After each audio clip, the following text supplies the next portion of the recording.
Okay. I don't know which is which here.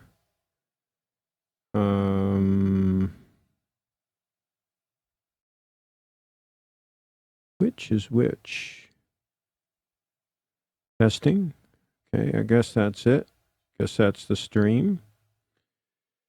Okay, so this has been a cluster, you know what? Trying to use a different method of starting this broadcast, and that's always a mistake when you try to change up things. But it looks like that worked. I don't know if the notifications went out, though. So that's a good question. So we'll see. We'll see what happens. We'll see if anybody comes in. I don't know if this worked, if the notifications went out or not. If anybody does come in, let me know if you got any notification, because I might need to start this whole thing over again. Might need to clear some stuff and start the broadcast over.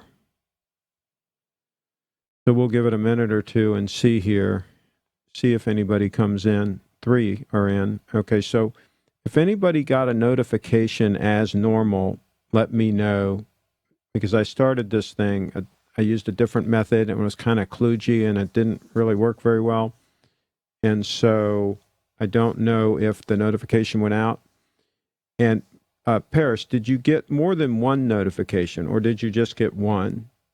Because I had a couple of misstarts. The first 2 notifications didn't work. Oh, okay. So you did get 2. Yeah, I'm not going to try that method anymore of starting a broadcast. I tried to set up the event on my computer and then come in here and launch it on the Video Pro, but it was fighting with me and it was causing all kinds of problems. So there's that. So I'm going to, so Paris says he only got 1. Okay. I'm going to talk about, there aren't that many people in here yet, so I don't know how well this is working as far as the notifications actually going out properly, but anyway, it is what it is. The reason I put in the title about borrowing money is I had somebody, there was a debate on Eric's Learning channel about leasing a car. He was talking about the virtues of leasing a car. I think he's actually leased 2 cars, one for himself and one for his wife. And I made a comment in there that leasing is the most expensive way to have a car. You don't actually own it, so I'm not going to say the most expensive way to own a car because you don't actually own it. But if you run the numbers on it, it's the most expensive way that you can have possession of a car. I'll frame it that way. Yeah, you can say own it or whatever you want to say, but have possession of the car, because at the end of the lease you can buy it for a certain amount. So basically you can buy the thing out and you can own it, just like if you were financing a car, right? Once it's paid off, then it's your car. But the bottom line is financing the car is actually cheaper. If you buy the car and finance it, that's actually cheaper than leasing it. And that is also not a good thing to do. You should not finance a car either. Shouldn't do either. But if you're going to go in debt, if you're going to borrow money, which basically when you're leasing a car, you're borrowing money to be able to ride in that car. You're putting a certain amount of money down towards the lease, and then you're borrowing money. Then you're paying for the privilege of owning that brand new car. You're paying for all the depreciation. You're paying for the profit that the dealer makes. You're paying for the profit that the leasing company makes if it's a separate entity. You're paying for the money. You're borrowing, in effect, the money. And what's neat is because it's a lease, they don't really have to tell you how much interest you're paying. It's kind of buried in the lease. It's kind of hard to tell. But you're paying a huge interest rate usually 14, 15% interest. So basically, you're getting totally screwed when you lease a car. And it's funny, you got these people that are financial people. I mean, Eric is in that business, right? He's a banker or whatever, and he's leasing 2 cars. I mean, can you imagine?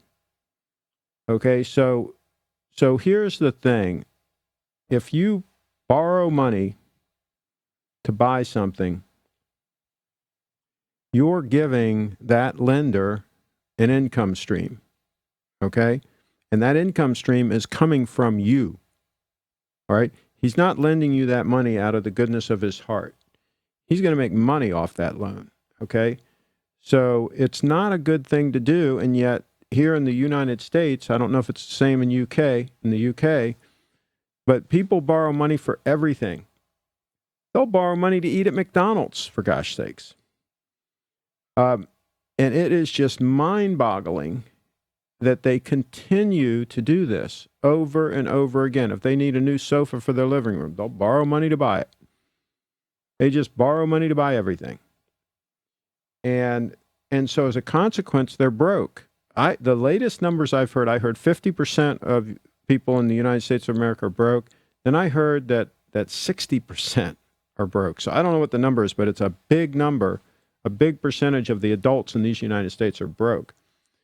Craig, saw your last video about the nasty trolls. Just wanted to say I love your show and keep up the good work.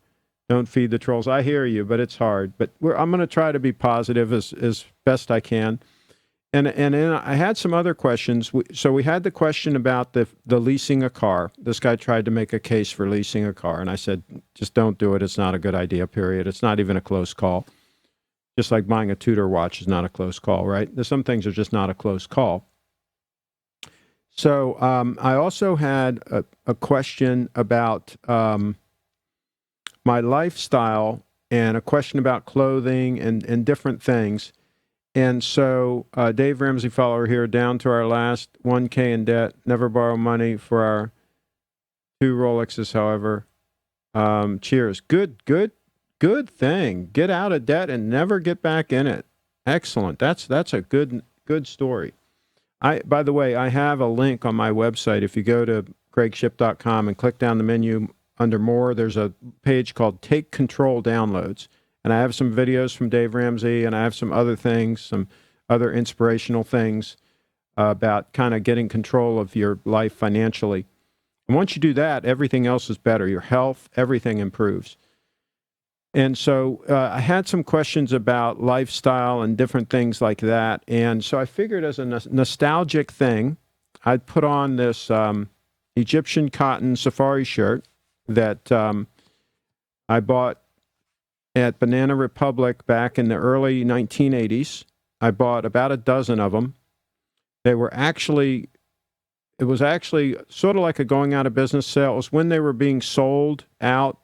The original owners were selling out, and they used to sell Egyptian cotton safari clothes, both the pants and the shirts.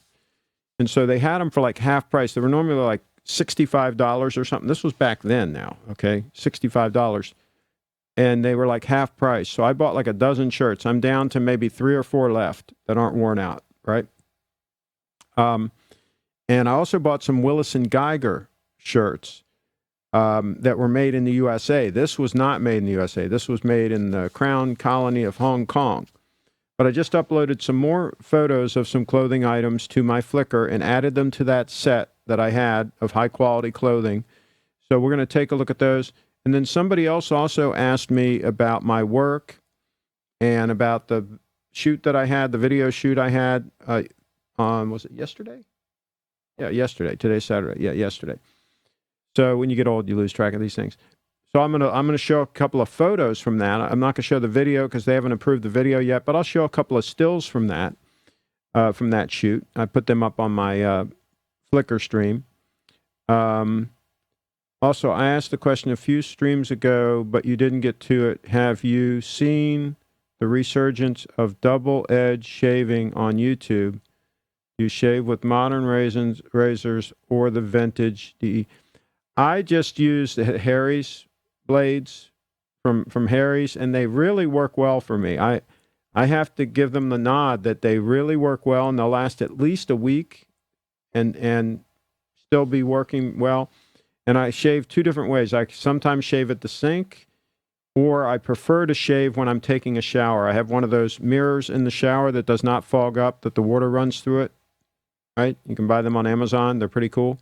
And so I really prefer to shave in the shower if I have my choice. I get 100 razor blades for $10 and bought a 1965 Gillette Slim Adjustable Razor for $10. Cost me $10 a year to save relative to $40 for 8 modern Gillette braid real fills. Yeah, I don't pay $40, I don't think, for I think the Harry's ones are not that expensive. But yeah, that sounds like a hell of a deal. You don't cut yourself shaving that way? You don't have any issues with cutting yourself up? Okay, so let's go to my Flickr here real quick while other people are getting in here and getting ready to volley some questions. And then we're going to talk a few lifestyle things, a few things here. Okay, so first of all, here's a shirt by Willis & Geiger. And it's hard to see there in the upper right, but it does say Made in USA. And so they used to make safari clothes. Willis & Geiger were a famous outfitting company, and they used to make safari clothes in these United States. And I think they stopped doing it around about the early 1980s or so. So these are items that you would have to find vintage. Now, there's another Banana Republic safari shirt, similar to the one I have on. This is also a Willis & Geiger shirt, but there's no label in it. So back in the day when they made them, they didn't have a label there. But that is also a Willis & Geiger safari shirt that I got in about 1978, brand new. And I've had to replace a button or two, but basically it's still holding up. And it's really, really a well-made shirt, all Egyptian cotton. And there's a sport coat by Hart, Schaffner, and Marks that came from Dillard's that I added to the system. And then, now here's some shots from the photo shoot I was talking about that I did yesterday, at the Greenbrier Pet Resort. So we'll blast through these real quick. And that was taken with my 85 millimeter G Master lens. So was that. So was that. So was that. And we'll just kind of blast through these. And that's a couple that does the training there. They actually train those dogs that you just saw in those pictures. And it's amazing how well trained those dogs are. And that picture was just taken with my 85 millimeter G Master with no special lighting or anything like that, just room lighting. A couple of variations of that. There's another portrait that I took with that same lens. Again, room lighting, very low light, with the Christmas tree in the background, and she was holding that other decoration in the foreground. So there's a dog waiting in the lobby. Doctor taking care of the little one. Then just blast through these real quick. So just some various photos of their lobby. There's somebody examining a dog, and there's their kennel area.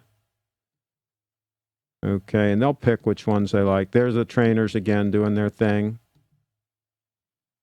Trainers again with the dogs. Again, didn't bring in any special lighting, just all room lighting. Nothing fancy. So there you go. There's some pictures outside in their training area. Beautiful facility. And there's the lobby. There's the outside entrance. Another shot coming in. There's the sign. So, and there's the gold stunner. Imagine that. Well, there you go. That's a quick look at the still photos. And like I say, the video, they're still taking a look at that. All right, so there is a bit of a learning curve, but it's a great way to shave. So learning curve, you mean you're cutting yourself up? That scares me. Jamie, that scares me. A learning curve with blades. Uh-oh. Maybe I should practice on somebody else first. Great way to shave. Okay. How often do you cut yourself now that you've learned? And how many cuts did it take to learn? I'd like to know a little bit of the details here. I'm thinking about a new 2018 Omega Seamaster 300M. When will you be visiting Omega AD? In the next couple of weeks sometime. I don't have a date set yet, but I'm going to go over there at some point. I would love to have you. And he might come here and bring some watches too. But this is the time of the year where he's kind of slammed. Black dial on a bracelet. Yeah, absolutely get the bracelet. Jamie, I went to the old school shaving with the DE safety razor, blades, and shave soap and brush a few years ago. Got tired of the pull and cut Gillette blades. Save money and better shave. So, David, you're doing the same thing. So how often do you cut yourself shaving that way? That Omega is lovely. There you go. And by the way, okay, so somebody else asked me if I have heat in the place here. And I do. It's set at 62 degrees, which means it rarely comes on because this is a condo building that I'm in, and there's a unit underneath me, and they keep their place nice and warm, so I get a lot of benefit from their heat, coming up. And it's real well insulated, thermal windows everywhere and all that. So my heat doesn't come on very often because I have it set at 62 degrees. It does come on occasionally. But because it's set at 62 degrees, I have to sometimes put on a sweater or jacket or whatever, to feel warm. Now, the reason I just have this shirt on now is I just finished doing 2 hours of going up and down the stairs, literally walking up and down the stairs, listening to a podcast while I was walking. And somebody else asked about exercise and putting on weight and all that. So that's why I'm addressing two questions at the same time, the heating question and the exercising and staying in shape when you get older. When you get older, it's very difficult, right?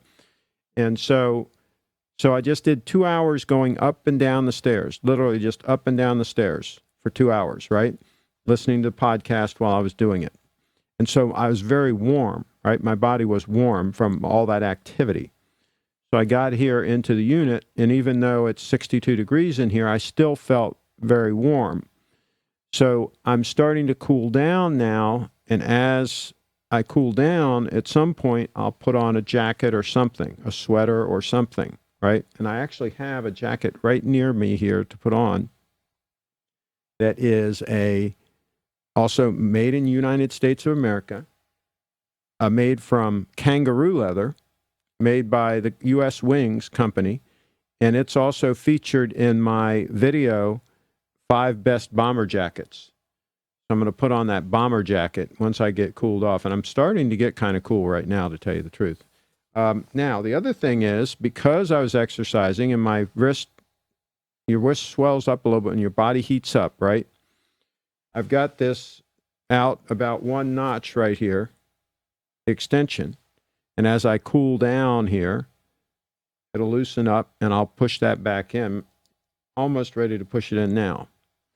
So that's another example of where that really comes in handy to have that quick little adjustment. And I like the fact that I can adjust it on wrist. I don't have to take it off wrist. I don't like to have to take my watch off wrist. It's risky when you take your watch off wrist. You can drop it. Somebody can grab it and run with it. There's just a whole bunch of potential downsides to taking the watch off your wrist, right? So it's nice to be able to do that quick adjustment right here without taking it off wrist.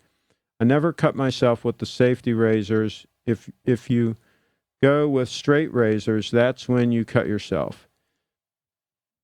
Need to practice with a balloon and shave soap if you're going to go that route. Are you talking about the straight blade? No, I'm not even considering that. Oh my gosh, you guys are hardcore. Yes, I want to see the bomber jacket. It's pretty bad. Pretty bad. I've got, like I said, I've got a video I did, the 5 best bomber jackets, a video here on my channel. And this is one of the ones that's featured. And it's not really that it's not really that broken in because I haven't worn it that many times because I've always wintered down in Florida up until last winter. I was only down there for December. This year, I don't know how long I'll be down there, but I wasn't really in cold weather very much to wear the bomber jackets. I had worn the wested leather, the Raiders of the Lost Ark jacket a fair amount, but I never really wore this one that much. So it's not really broken in, but it's a very comfortable jacket, very warm, very well made. And they actually, believe it or not, the U.S. Wings people brought it back and put it back into production because my video was so popular that I did, my 5 best bomber jackets video. People kept asking them because it was a limited production jacket and it had gone out of production. People kept asking them for it, so they actually brought it back into production, the kangaroo leather bomber jacket. And it was like $500 or whatever back in the day. And then when they brought it back, I think it was like $700 or $800 or something. I don't know if it's still on their website or not. Doesn't take long at all to learn. It's easier than you might think. It's just the angle is already set by the cartridges that you use. So you have to find the correct angle for the DE. It's easy, okay? Can you email me the links that I need to look into this? It's just my name at gmail.com. Just CraigShipp@gmail.com. Email me, and I'll buy the thing. I'll buy a razor, and I'll buy some blades, and I'll try it.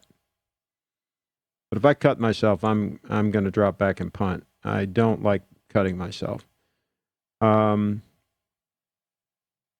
Since cars are in the title of your video, what do you think of the 1952 Nash Healey? I would pass on the 52 Nash Healey.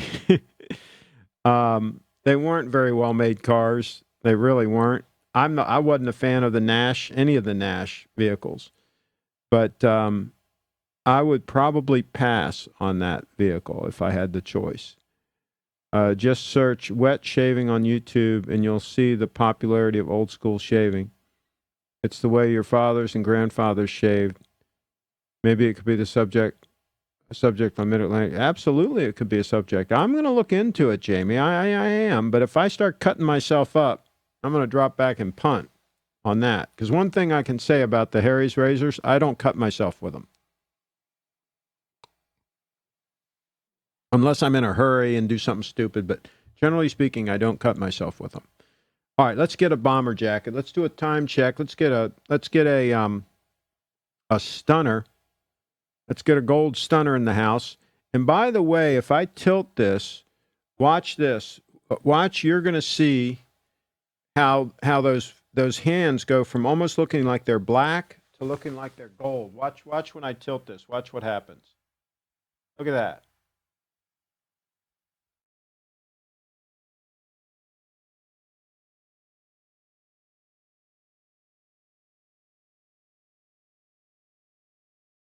See the difference? How cool is that?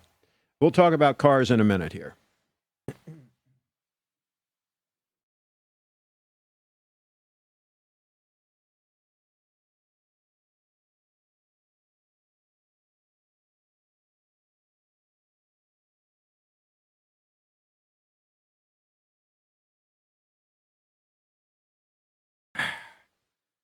Okay, we're getting in position here. All right, we're rolling in a bomber jacket from U.S. Wings.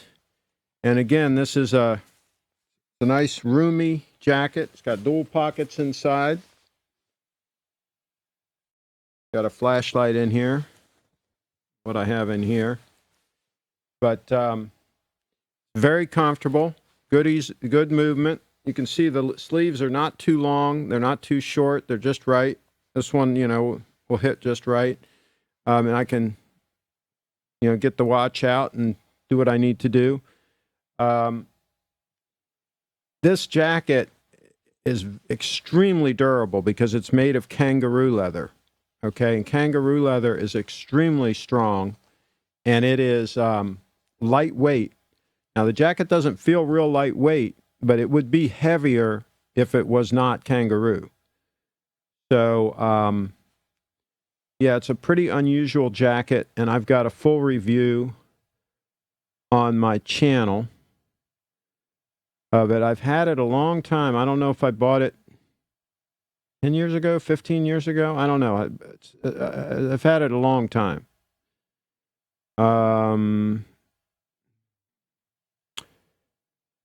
Okay, what do you think of the limited edition Grand Seiko? What do you think of all the limited edition Grand Seikos? I'm not a big fan of a whole bunch of limited edition watches. I don't understand. That shirt is as crisp as a name brand potato chip. There you go. Yeah, I tell you what, a really high quality Egyptian cotton shirt like this, nice and starched and all, it'll set you apart a little bit. Back in the day, this was kind of what I wore. This was my staple shirt. A lot of times when I was appraising cars and stuff like that, I was wearing this type of shirt. And because they hold up well, they'll break the wind a little bit. If it's a little bit breezy or windy, they'll even shed some water. They're a pretty amazing, high-quality Egyptian cotton safari shirts are a pretty amazing animal. Let's see. What do you think of... Okay, we already answered that.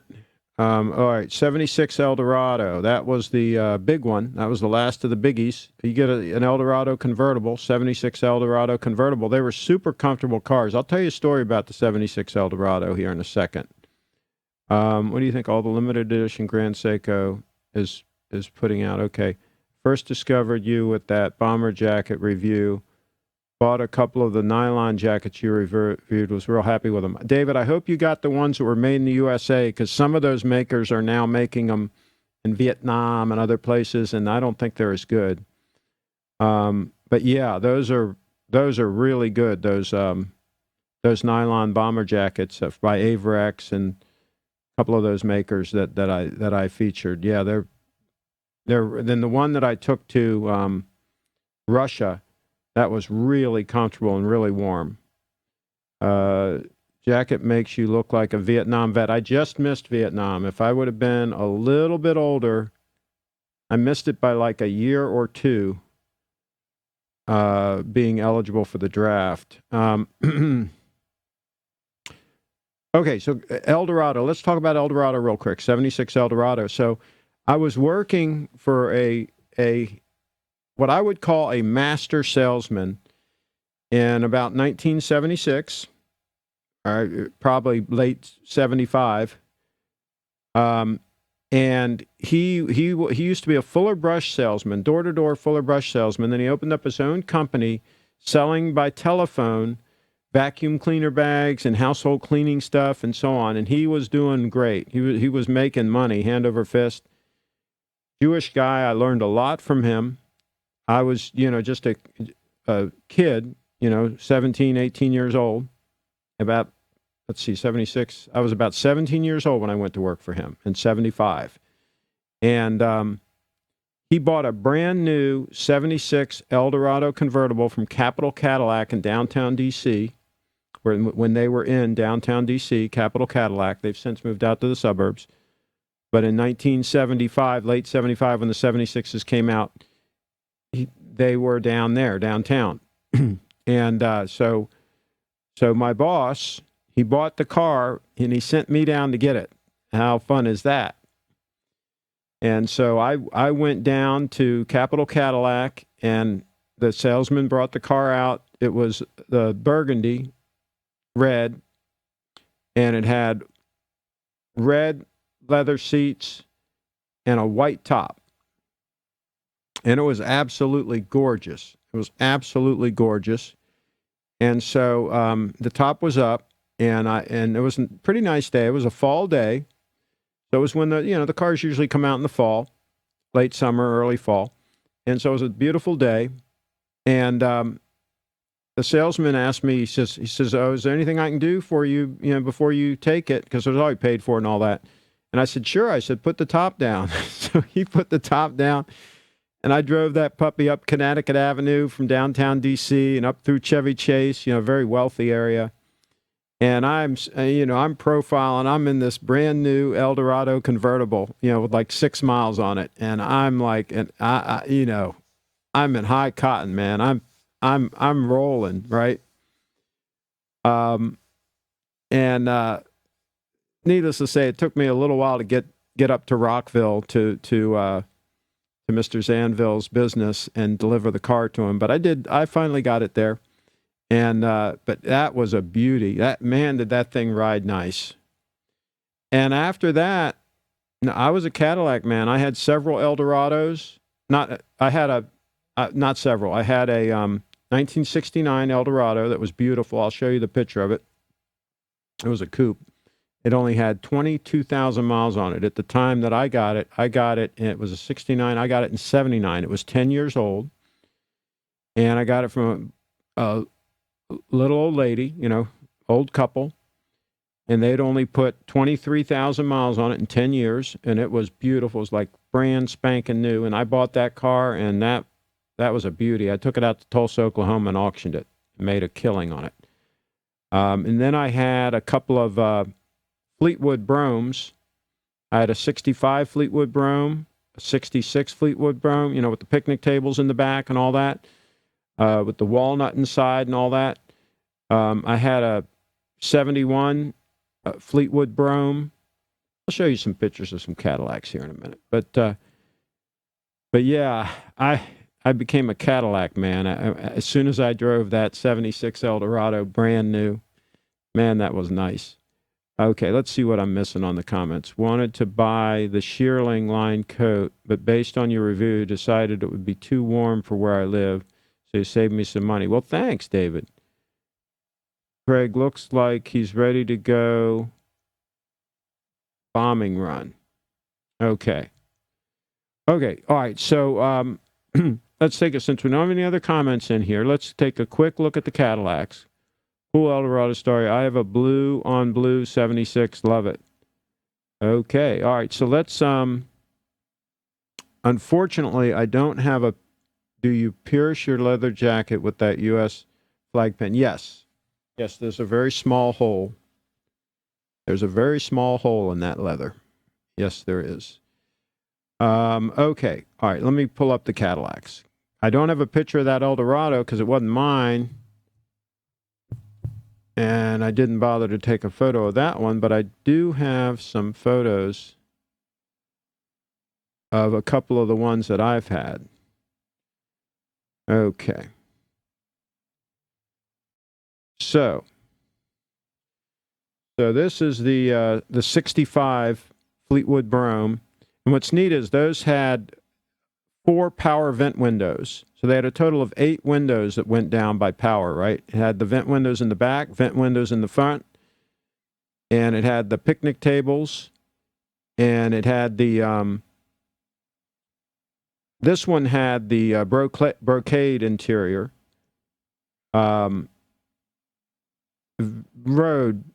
Just rode beautifully.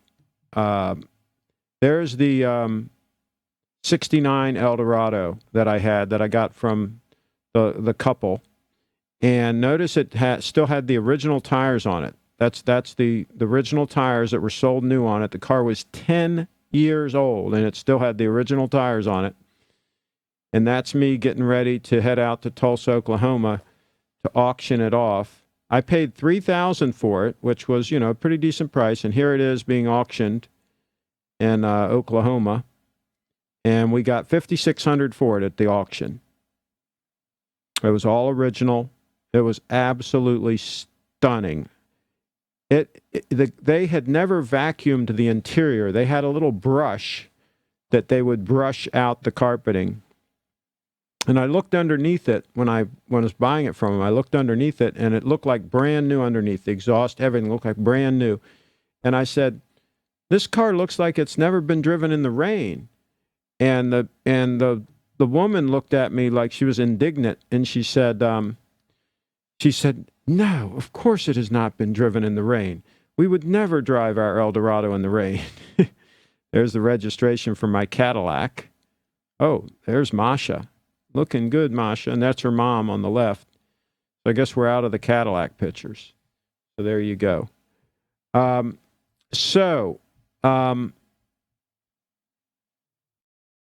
Yeah, the Cadillacs are. What do you think of a 15 to 20-year-old Porsche 911? It's interesting you brought up the Porsche, because that's what I was going to say to the Nash question. That's what I was going to say is, if I wanted to get something sporty and something different, I would go for a Porsche, an older 911. The ones I drove extensively was back in 79, 80, right around 1980. When I was working at Capital Porsche Audi, and we drove the 911s quite a bit, and the 928, and absolutely I would go for a 911. I think they're a great car. If you can see, you can get a lot of them that are garage kept, that were really well cared for. That's what you want. You want one where you know the pedigree of the car, you know how many owners it's had, you know all the records. You want to get a jumping up and down, pampered car. You do that, and then you continue to maintain it. You get a really good 911 mechanic to take care of it and just make sure nobody monkeys around with it, doesn't know what they're doing. And they can be a pretty reliable, pretty durable car. I don't like these finicky cars where I got to hunt for parts and where I got all kinds of potential problems. That Nash would be a nightmare keeping that thing on the road.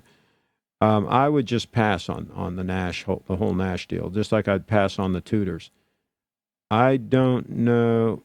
I didn't know they allow computers in senior homes.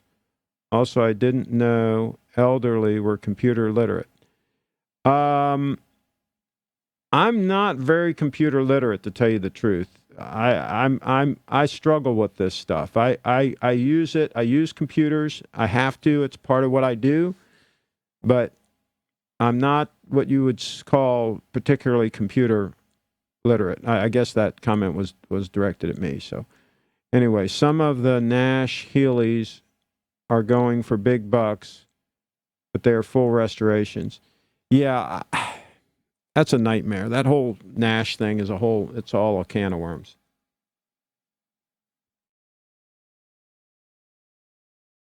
So there's that. Okay. Just like the Chryslers. I mean, you get any of the old Chryslers. Like I had a Imperial convertible. I had a 1963 Imperial convertible. And that thing rode nice. It was fun. But even then, when I had it in like, around 79, 80. That's when I was messing with all those cars. Even then, you couldn't get parts for it. All right? I mean, trying to get a part now. Now, if you have a 57 Chevrolet convertible, you can get every part's made. Every part's remanufactured. You can build one of those from the ground up, basically. You can get any part you want. Same thing with a 63 Impala convertible. If you bought one of those, you could get any part you need. No problem. You have a 63 Plymouth convertible? No. No. You're not going to get anything for that. So there's certain cars you can buy and you can still get all the parts. Okay? And then there are a bunch of others that it's a freaking nightmare. So anyhow, what else did somebody ask? I'm trying to remember. There's some other question somebody asked in the comments. So nobody's going to try to challenge my comment that you shouldn't borrow money. This guy was trying to say that, he borrows money and that's how he makes money. And I said, that's how you go broke. And he didn't seem to understand. So is anybody going to explain to me how you make a lot of money by borrowing a lot of money? Problem with the old air-cooled 911s is you can buy a new one these days for less money. Another bubble, maybe. Well, if I could buy a brand new 911 for less money, I'd buy the brand new one. Absolutely, I'd buy the brand new one. To me, there's no benefit to buying an old car unless you can get, a good buy on it. Because the new 911s it's going to be a fantastic car. As far as I know, I don't think there's any issues with them. What divers do you think compare to the GS around the same price point? Nothing. There's nothing like it. It's really a unique animal. You know, the titanium alloy they use, the spring drive. I mean, it's just a unique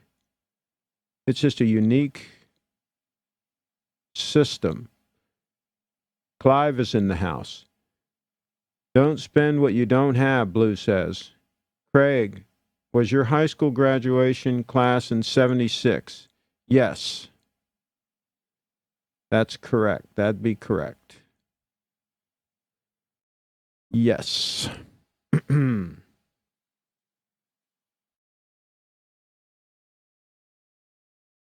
As somebody commented in the chat earlier, I'm an old guy.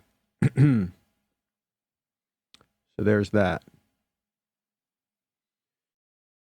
So I'm surprised that more people didn't challenge my comment about borrowing money. Just got a non-Rolex watch. Okay, what did you get? What did you get? You can make more money by borrowing money if you know your rate of return on existing capital is higher than the interest rate. It's called leverage in business terms. Yeah, it sure is leverage. Absolutely. It's also very risky, and most people get burned. Most people think they're going to make money, and then at the end of the day, they end up broke. And that's what happens in real world situations is these people keep trying to borrow money and leverage. And like, for example, people that buy a lot of real estate and then the market goes down and then they have more vacancies than they planned on and so on and so forth, and they basically go broke. It's nice when you own properties and they're all paid for and you don't have to worry about anything. You don't have any pressure. You know, if you have to wait a couple months to get a good tenant, you can do that because there's no pressure. There's something called risk that when you're doing that leveraged investing, people ignore the thing called risk, okay? And that's why they go broke. That's why that doesn't work. So, yeah, I'm not going to borrow money for anything. So there's that. If I can't pay for it, I'm just not going to buy it. It was funny. I got a funny story about my house down in Florida. This is funny. It was like 10 years ago, right? The real estate agent, not the real estate agent, my insurance agent tells me, this is 10 years ago, says, listen, your insurance rate's $1,600 a year, but we're going to have an increase. We've got to double it. We're going to charge you $3,600 a year, more than double, right? It's just the way it is, you know, with hurricanes and stuff, right? It's going to be $3,600 now for your insurance, okay? And this is who you make the check out to. And I told my insurance agent, I said, well, forget about it. I'll just skip that. I'll just self-insure. I'll take my chances. I've had the house. At that point, I had the house for like 6 or 8 years already and had no problems. The house is very well built, right? Built like a brick, you know what. And he said, you can't do that. He said, the mortgage company requires you having insurance. I said, well, you know, if I had a mortgage company, I guess you'd be right. He was shocked. He was shocked, A, that my house was paid for, and B, that I was willing to not pay him $3,600 a year for insurance. And now almost 10 years later, I've made $3,600 a year, right? Because I'm not paying it to him. So by my math, that's $36,000 that I'm ahead, right? And my house is fine. And so here's the thing. You don't need to give your money away to all these people that want to take your money, okay? It doesn't always have to happen that way. You don't have to play by their rules all the freaking time, right? So we sent that insurance agent packing because $3,600 a year is freaking ridiculous, okay? So I will self-insure my house. Yes, more risk, more return. Obviously, borrowing money for personal expenses is never a smart idea, but proper leverage for business will actually increase return on equity. Yeah, a lot of people go broke doing that. Yep.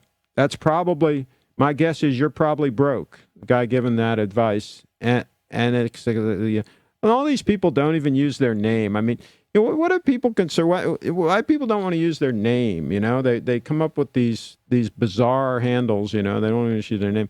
But here's the thing: he's probably broke, right?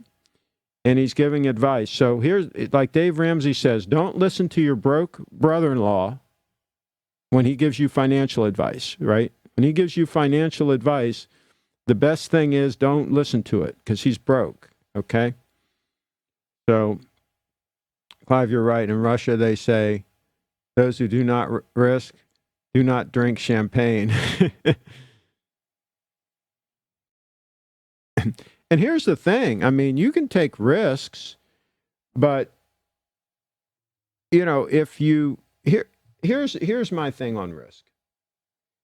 If you're already financially secure, if everything's paid for, if your house is paid for, you've got plenty of money in the bank, you've got investments and so on and so forth, do a few high-risk investments here and there, but do it with money that you wouldn't even miss. Like I tell people, if they're going to buy some Bitcoin, for example, do it with money that you wouldn't give a rat's rear end if it just disappeared, if it just evaporated. That's high risk, right? That's fine. But when you're risking your financial future by leveraging and buying, a bunch of real estate and thinking that it's going to be rented all the time and paying all these notes and so forth, and then we have a big downturn, and then you end up broke. That's how Dave Ramsey went bankrupt. He went bankrupt. He learned his lesson the hard way. A lot of people have learned their lessons the hard way by leveraging like that. And it's not pretty when all the house of cards comes tumbling down because something that you didn't think of happened. Something out of the blue happened. And trust me, things out of the blue happen. Things out of the blue have happened to me, financial things. And it's nice when you're ready for them and when you're not overextended and so on and so forth. But anyway, people will learn. They'll learn the hard way. Who has bizarre handles. Okay. Clive, what if our future employers saw this? We should be working half the time. We should be working half the time you live stream. Okay, I don't know what that means. Does not cause STDs. Okay. Debt makes you an indentured servant in life, can force you to stay in a job you don't like, etc. Absolutely. You don't have as much flexibility. You can't. And also it puts pressure on you. When you've got to make a payment. I remember years ago I had a business. Basically, we had an electric car franchise in 1980 in Rockville, Maryland. And the reason we got the electric car franchise was so we could sell used cars. And we were selling antique and classic cars out of the place. You couldn't get a used car dealer's license. You had to have a new car franchise in order to sell used cars, basically in Montgomery County. There were some used car lots that were grandfathered, right? But you couldn't get a new license to do that. So we worked around that by getting an electric car franchise. And then we sold electric cars, a few of them. And this was in 1980, believe it or not. And then we had the antique and classic cars that we sold to really make our money. But I'll never forget, the nut was $6,000 a month, $6,600, something like that we had to pay every month, and the rent and the different things we had to pay. That was our nut, right? And that's pressure where you've got to crank and meet that nut every month. And I never want to be in that kind of situation again where I have to do that. And I learned early on that it was not a good thing to do, to try to leverage things. And I'm happy I learned that lesson. I ignore risk all the time. Keep pulling out Monopoly out of the closet on game night. There you go. I have no personal debt, Craig, and I am a CPA. He's a CPA giving this kind of advice? My God, I wouldn't hire this man. Overall, I'm very risk adverse, but you can't chalk debt up to all bad.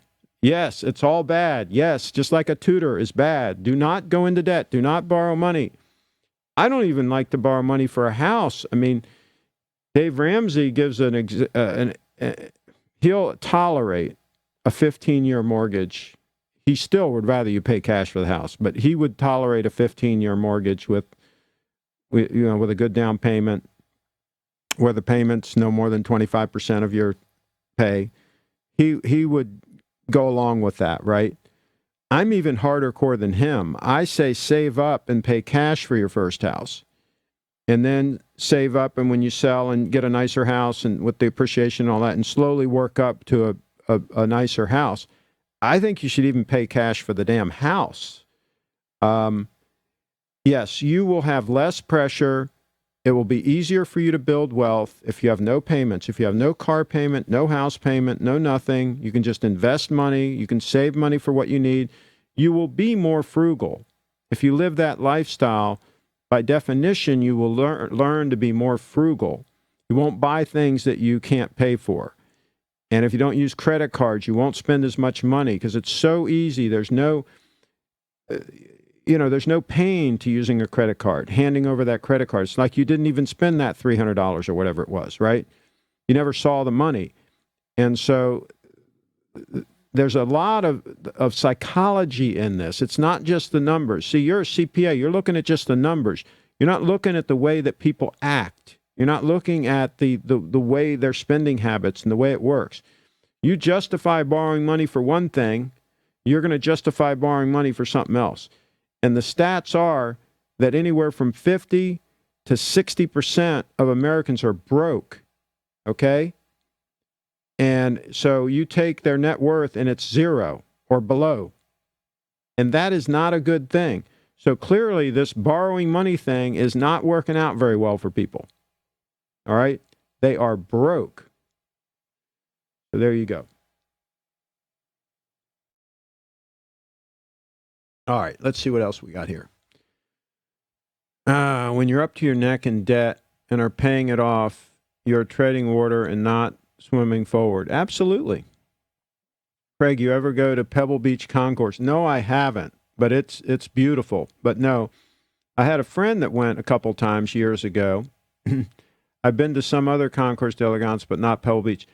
I used to go to the Hershey show, the big Hershey national show at Hershey, Pennsylvania, and there are always some beautiful cars there. That's one of the bigger AACA shows. And for years we went there, but I haven't been there for quite a while.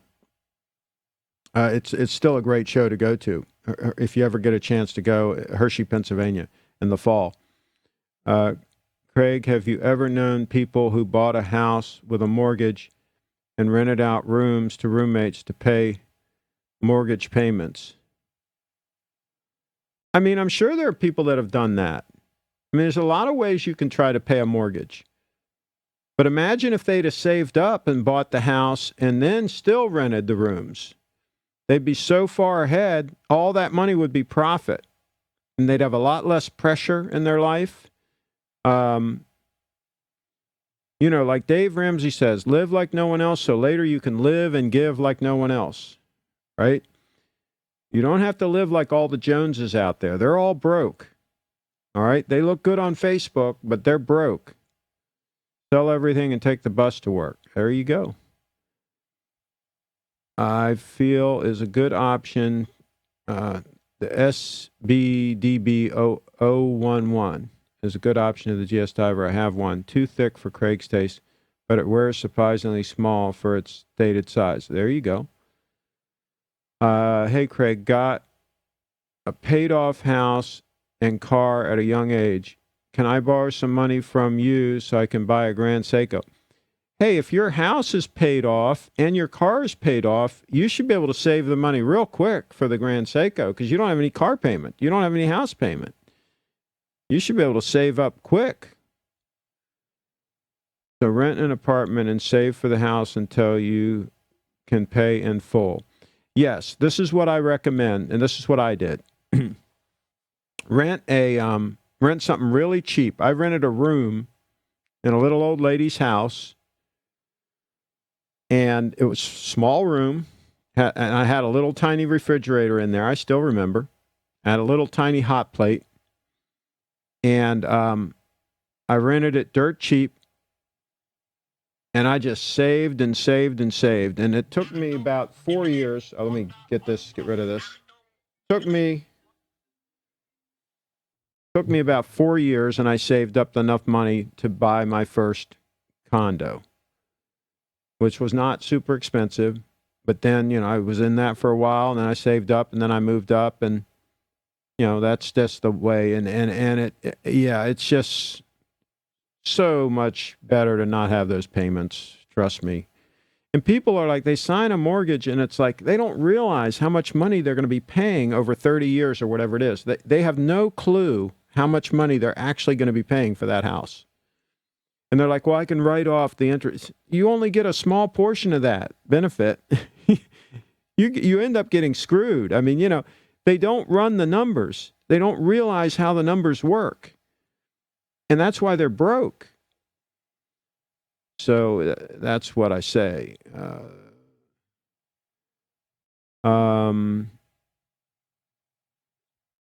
So did you spend a lot of time on the Hershey Highway? No, I just went to the show and came back. Craig, you're absolutely right and logical, but as you rightfully notice, it's an ideal situation. Majority are broke. No one works harder than a poor person. Well, a lot of people are poor because they don't work that hard, to tell you the truth. I mean, they're not out there hustling. Or they probably would not be broke. Take everything you have and take everything you have and don't owe money on, sell it. And what you get from the sale and money in your account is what your actual net worth is. That's right. If you take all your assets and subtract your liabilities, that's your net worth. That's right. Most people wouldn't have a single penny to their name. Oh, jeez. You're right. Here I am again. Geez, Craig. Okay. These poor people cannot even buy a poor man Rolex. That is a Tudor.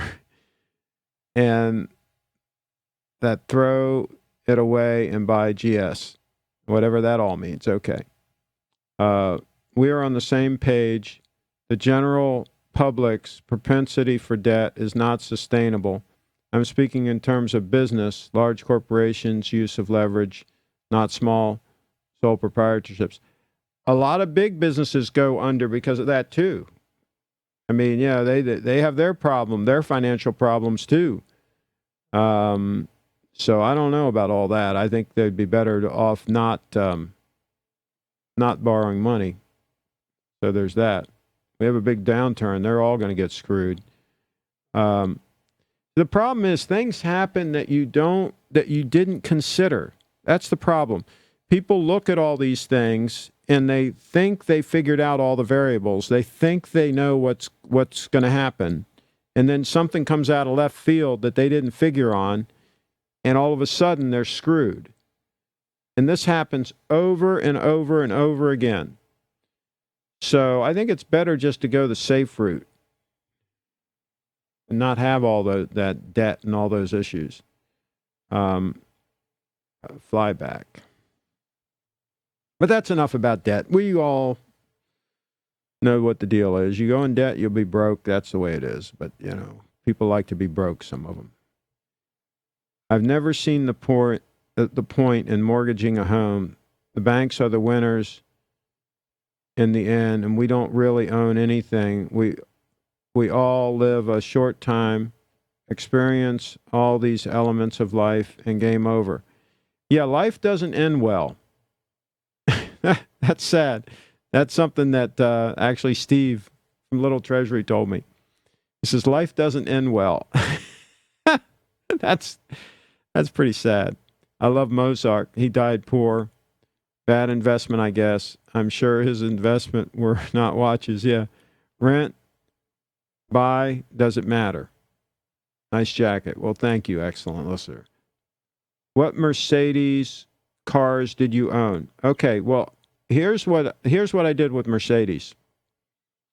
And let me see if I have a picture of one of them. I don't know if I have a picture or not. But I'll tell you in a second what I did with Mercedes, because it worked out. Worked out pretty good. Let me see if I have one. Don't know if I scanned one or not. No, I didn't, unfortunately. I should scan. I think I have an old photo of one of them, but I didn't bother to I don't actually scan them. I actually just take a photo of the print and then upload that. That's the way I do it. Okay, but what I did was, with the Mercedes, I am 5'10" and a half or so.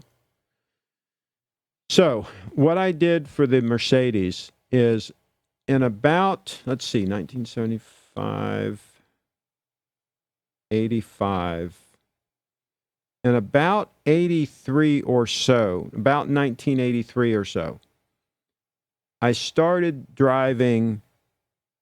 I had a couple of 240Ds, and then I had a 300D. And I had a 240D that had the stick shift, and I had a 240D that had automatic, and I had a 300D, which was the 5-cylinder. And people say they're dogs, they don't have any acceleration. They did okay. But I was driving a lot. I was doing appraisals. I was going all over the area, and so I was driving a lot. So the diesel was really good. They got great miles. You got about 25 miles to the gallon on diesel. You know, and they're a comfortable car. They're a solid car. And I had a couple of them that had like 150,000 miles on them. I would drive them for a while, and then I'd sell them to somebody, and then I'd get another one and drive it a while and sell it to somebody. And I usually got a good buy on them, so the money's made on the buy, right?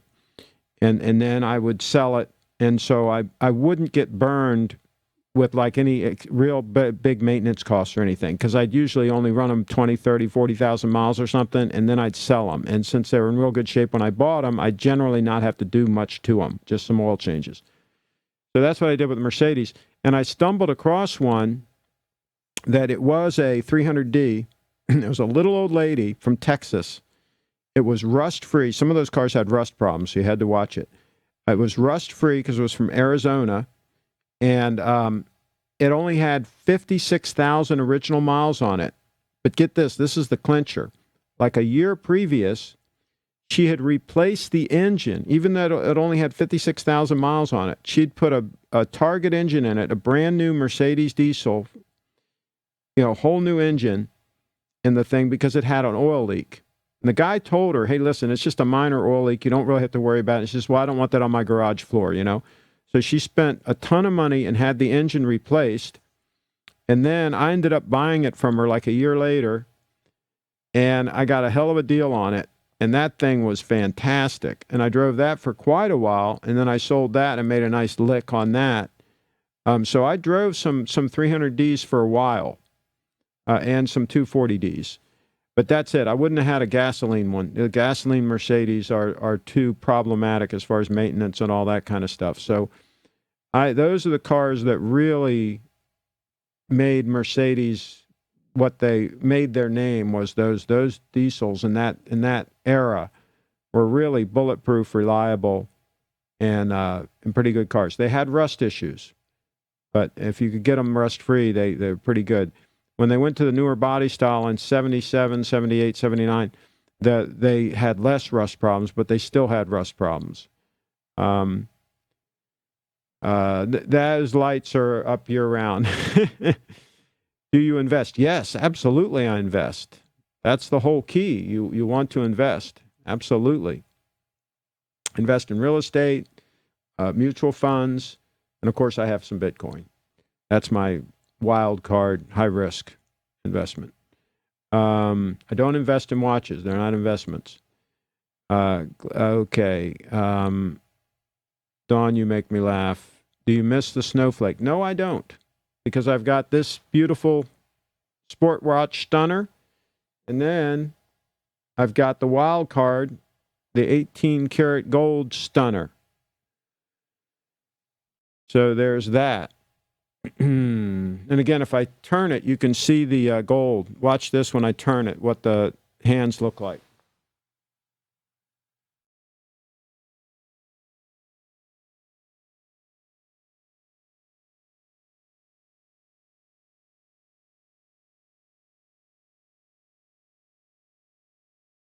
Is that pretty amazing or what?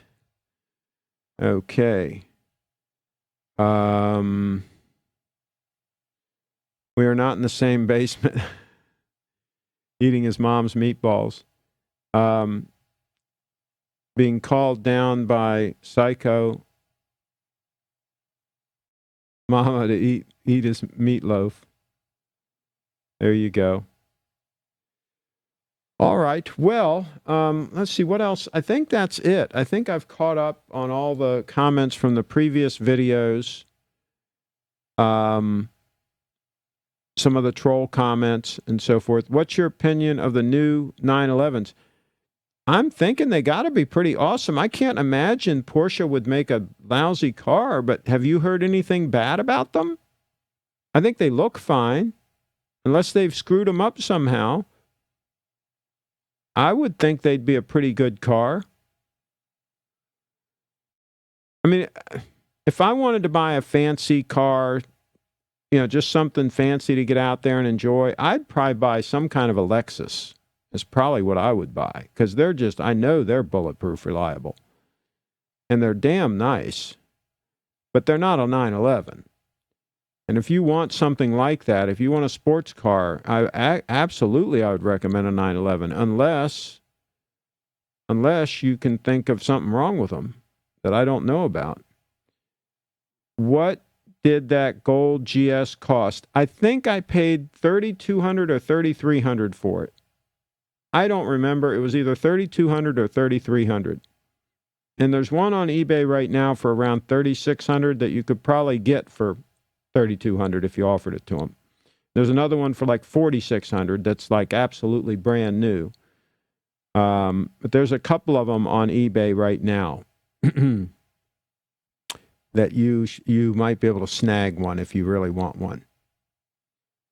What size wrist do you have? Because it's not a big watch. It's a 35 mil watch, but I think it looks fine on my wrist. My wrist is 7.25 inches, and I like it. I don't like a big dress watch. I like a dress watch that's elegant. I have a full review on my channel. If you want to check it out, just search Grand Seiko 18K, and you'll find a bunch of videos of it and a full review. My dad had a 1982 300 CD. Yeah, that's the coupe. That's a good car. It was a great car for him. Didn't buy that car for acceleration. It was a great car. Yeah, you could get the turbo diesel, if you wanted a little more acceleration. And when they came out with the S-Class turbo diesel, the 300 SD, 1978, something like that, that was a game changer because that was a full-size Mercedes sedan, S-Class sedan, with a diesel that actually had pretty decent performance. That had the 6-cylinder turbocharged engine. I believe it was 6-cylinder. Maybe it was 5-cylinder. Now I don't remember for sure. But anyway, it was turbocharged, and that one did pretty good. I have a Kia Soul for 9 years. I love it. No problems whatsoever. Not even rust or oil leak. Continue to ride it. Bought it all cash. Well, there you go. Those... Okay, let's see here. Those W123 Benzes are legends. I bought my 1998 Lexus, and it had one owner. A BMW of the same would have 3 owners, and any one of them could have skipped on maintenance. I hear you, Brian. A BMW is a bag of hurt. I mean, even if you maintain them right, you're going to get screwed. I mean, there's just no upside there. Lexus all the way, absolutely. Same thing with Mercedes. I would pass on the whole Mercedes deal, except for those diesels we're talking about. Those things were really cool. They were really bulletproof. But you get into the gasoline and the later model gasoline Mercedes, and that's a bag of hurt. Don't listen to Clive Craig. Don't listen to Clive. Craig is chain smoking cigarettes and stroking his Rolex collection. I don't think he's doing that. I think he's a good guy. I like Clive. Shut up, Mommy. I'm watching Craig here. That's sad. That's sad that you're watching Craig. Okay. I come from a background where investing, saving money was not something I learned.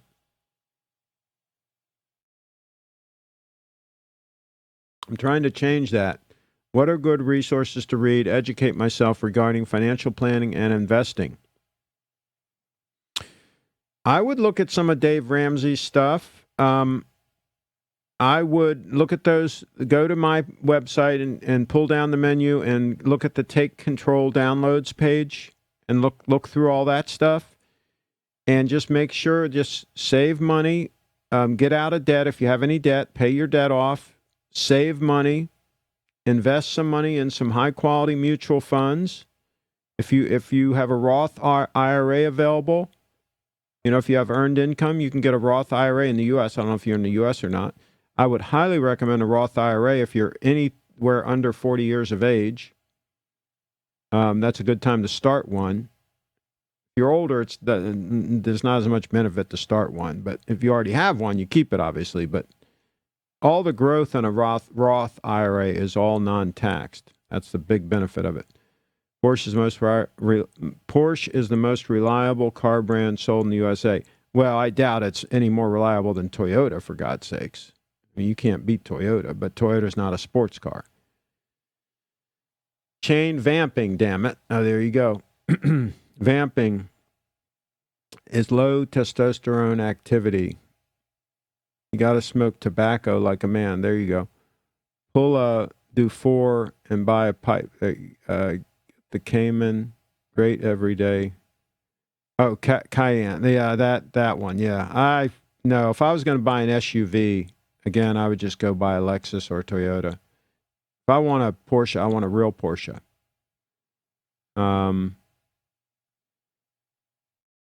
The 1991, had the 6-cylinder. Yeah, and when they came out with the 6-cylinder, that was pretty cool. And then remember the body that they had that had the dual pane windows in it, the S-Class? Was that a 114? What body was that? Now I don't remember what that was. Remember the S-Class body style that came out that had the dual pane windows, and it had the 6-cylinder. You could get a that and a turbo diesel 6-cylinder. That thing was insane, but that was also expensive to maintain. Those things gave trouble. So yeah, I would be a little bit scared of those from a maintenance standpoint. But I mean, if you could find like a mint 1979 300 SD turbo diesel that, without rust, because those had rust issues too. But if you could find one from a rust-free area like Arizona or something that was garage kept, that wasn't out in the sun or any of that kind of stuff, that was just mint, that would be a car you could just buy and drive indefinitely. Those were pretty durable pieces, I think. Of course, if you just buy a 300D, that's even more so, because the S-Class was a little more complicated as far as the suspension and all that kind of stuff. But you just want a 300D, that'd be even more bulletproof. You could find that one that was like new. I had an Acura Legend that got me close to 300K miles. Absolutely, they will. Will you try to have a live show with Archie and Clive in the future? They have not indicated that they're interested in being on a show with me. I'm a nobody. I've only got 54 people watching this show. I'm not in their league. Those guys are real players,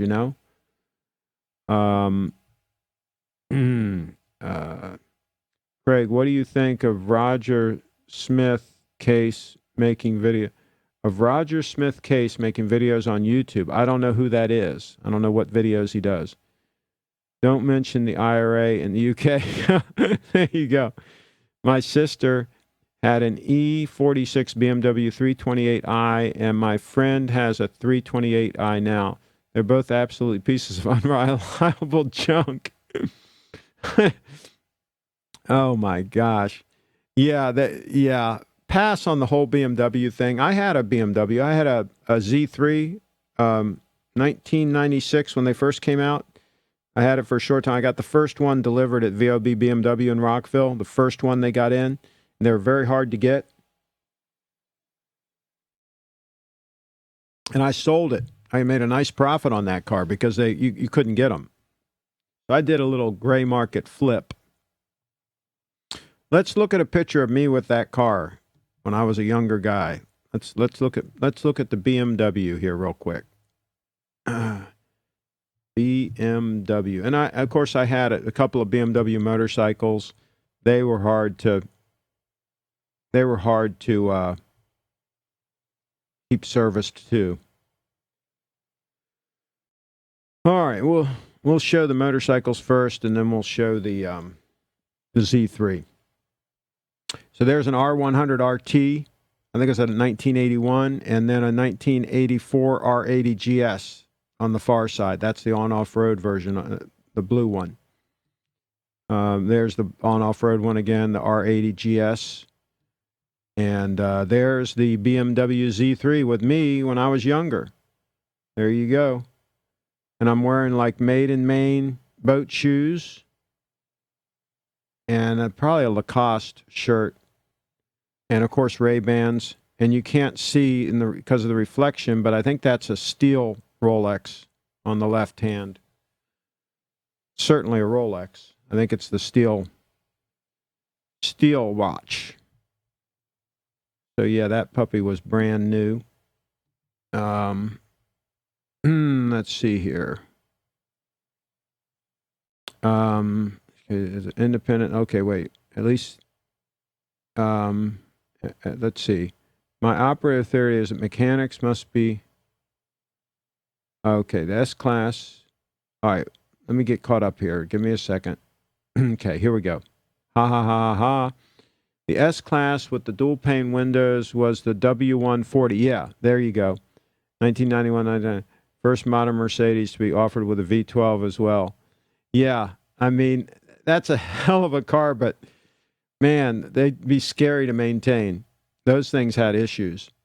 I had buddies that worked at Mercedes when those cars were new, and the nightmare stories they would tell about servicing issues. My operative theory is that mechanics must be the lowest form of life in Germany. Engineers there seem to go out of their way to punish them. Yeah, I'll tell you what. It's amazing that people buy those cars and think they're good. They buy Mercedes. I got a Mercedes. My God, I would be scared to death. If somebody gave me a Mercedes, I probably wouldn't take it. If the deal was, I'm going to give you a Mercedes, free and clear, but you have to drive it for 10 years and maintain it, I'd probably tell them to go ahead and keep it. That's how bad they are. My neighbor here has a Mercedes, maybe 3, 4, 5 years old Mercedes. It seems like every other month he's got a loaner car from the Mercedes dealer here, their courtesy car, right? And he'll have it for a couple of days. So that means his unit is in there for some pretty major work, right? I mean, they'll give you a loaner car. Just have some cash ready to pay that bill when that sucker's fixed. My God, it would scare me to freaking death. Have your subscribers multiplied recently? Not that much. I've lost a few subscribers that said that they didn't like my live streams. So I've had a few drop off. I've probably gained maybe a few hundred subscribers since I started doing these watch live streams. Net, I've gained more than I've lost. I'll put it that way. But I don't make any money off this channel to speak of. I get maybe $400, $500 a month or something off my channel, my entire channel, revenue, which is not worth the time that I put into it. I'll put it that way. If I spent the time doing something else, I'd make a lot more money. You don't make money. You don't get rich off of YouTube. I'll put it that way. Archie's a perfect example of that. At least these 54 people watching you are in a positive way. Do not see any negatives so far. Well, there you go. That's a good thing to say. Craig, Roger W. Smith is an independent watchmaker based on the Isle of Man. He posted videos of him making a few parts of his watches. Cool. Well, that's cool. But I'm not into those, like the smaller brands and the micro brands and all that stuff. My friend Paul Faupel, he's kind of into those, the guy that's bought 3 watches from me. But I'm not really into those. I'm not really a watch guy. I just like to have high-quality stuff. And so over the years, I had a whole bunch of Rolexes and so on. And so I'm a user of high-end watches. I'm not really a watch guy, if you will, if that makes any sense. I don't know if that makes any sense or not. So really what I bring to the discussion is the concept of using high-end watches day in and day out for many years. That's really what I bring to the discussion, not anything about collecting watches. That's a whole different thing. Okay. Where did you go to college? I took some automotive-related classes at Frederick Community College, but I wasn't really a college type. I spent some time at American University. I use the term spent some time there because I really wasn't into any of that stuff. So I didn't really get serious about learning things until later. And really, that was when the internet came around, was when I really started getting serious about learning things because I thought the internet was going to be important. And this was back around 1994, somewhere in 95, somewhere in that time frame. I'm in the U.S., 30 years old, no debt. I've maxed out my Roth IRA and maxed out my 401k employer matching amount, but I'm still renting and nowhere near owning a house. Bay Area, California. Well, that's okay. Just try to rent as cheap as you can. I know it's not easy there. Just try to keep your rent costs down. What's in my pocket? A Fisher Space Pen. Just try to keep your rent expense down and just keep maxing out those investments because time is on your side. I get the impression you're a young guy. Time is on your side. I mean, it's going to start. All of a sudden, you're going to wake up one day and you're going to have this huge nest egg. You don't necessarily have to do it with real estate. I know real estate's very expensive out there, so it's a problem getting started. Okay. Follow up. Craig is self-educated, didn't need to pay someone else to make it. Yeah, well, back in the day when I started learning about the internet, there weren't that many people that were involved in it, so you kind of had to do it all on your own. Isle of Man is where, okay. Toyota Prius, Land Cruiser, and Porsche 911 Turbo, the only 3 modern cars you will ever need. That would be a hell of a trifecta, absolutely, because the Land Cruiser is a beast. And the only problem with the Land Cruiser is I don't think I can tow it behind the motor coach. So that's probably why I would not get a Land Cruiser. I would probably have to get something like a Chevy Suburban, believe it or not. And because you can flat tow those, behind the motorhome. I had a Toyota pickup that I used to flat tow that was a 5-speed manual. I could just put it in neutral and flat tow it. Behind the coach, but I don't think you can do that with a Land Cruiser. I've researched it, and I don't think you can. And you can't do it with a Prius, by the way. Can't flat tow them either. So there's that. And I don't want to pull a trailer and put it in a trailer. That's a whole nother piece of equipment to park and worry about when you're traveling. It's a pain in the neck. The only 3 modern cars. Okay. Yes, but are you a guy to watch? I would doubt that. I mean, I think people like Archie are much more entertaining than me. And Clive, you're more entertaining than me. I mean, my gosh, this has got to be the most boring show on the internet. Literally watching an old guy drink water and talk about whatever comes up in the chat. That's pretty damn boring. Now, we do have a really good show Monday nights at 10 o'clock. That's the Cowgirls Live show. Monday nights at 10 o'clock on this network. Come and watch. And Sarah does a hell of a job. She did a little segment. Somebody asked her in the chat about what does it take to date a cowgirl, and she did a little segment on that. It was freaking hilarious. It's worth watching. I put a shortcut to it in the video description. If you go to that show, last Monday's show, last Monday night, and there's a shortcut to that section, it is really worth watching. It is hilarious. What it takes to date a cowgirl. Rent is just paying somebody else's mortgage. Yeah, but if you can keep the rent really low and then you can save up a bunch of money and invest it and then eventually buy yourself a place, you're going to be way ahead of the game. What motorhome do you own? Well, it's kind of nice. No. Okay, so here's the thing. I had a Bluebird Wander Lodge for many years. I'll pull up a photo of it here in a minute. It was a really cool motor coach, an FC 31 footer, heavy duty as all get out. I mean, built like a brick, you know what. Those older Wander Lodges were built. And I had it for many years. I went back and forth to Florida with it, and I traveled around with it and all that. But I sold it, let's see, not this past summer, but the summer before. And I'm now in the market for a Prevost motor coach. So at some point, I'm going to be buying a Prevost to replace the Wander Lodge. But I'll show you some pictures of the Wander Lodge. We had some great times with that coach. It's a hell of a freaking coach. I'll show you some pictures here in a second. And it was literally in like new condition when I bought it. And the guy had really gone through it and really did some great things with it. Had a real nice diesel generator. I mean, it was all well done. But it was a vintage Bluebird Wander Lodge. I'll show you some pictures here in a minute. Craig and Archie video would involve Archie screaming Rolex repeatedly and telling bad financial advice while Craig is rolling his eyes, shaking his head. Have you ever seen the Crador line? No, I haven't seen any of those in person. I'd like to see some. Don't your sit-down live streams get more views than the Cowgirl show? No, well, maybe.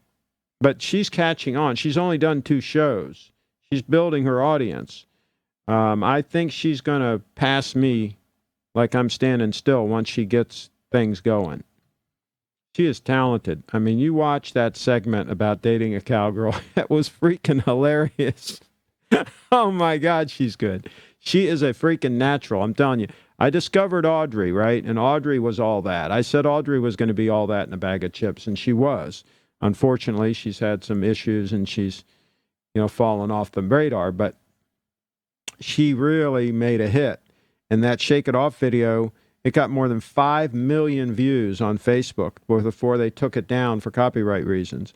And she's got a couple of million view videos. She's got a video on my channel, I think, that has 1 million views. She's got a couple of videos on her channel that have 1 million views.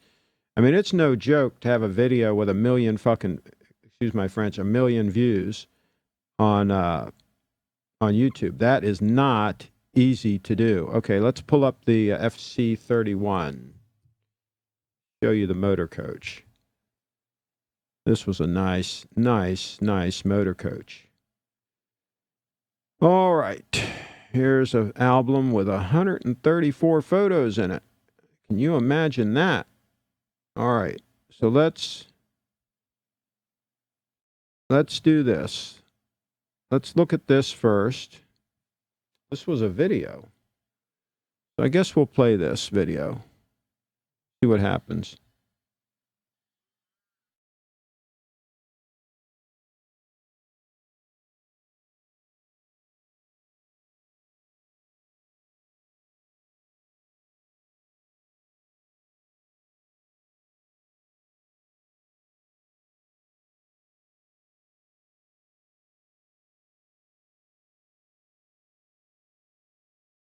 That's a quick little look. That's a quick little video I did years ago when I, first got the YouTube channel, I think. That was when I first got the rig. There's the office in the front. And that allowed me to have a hotspot.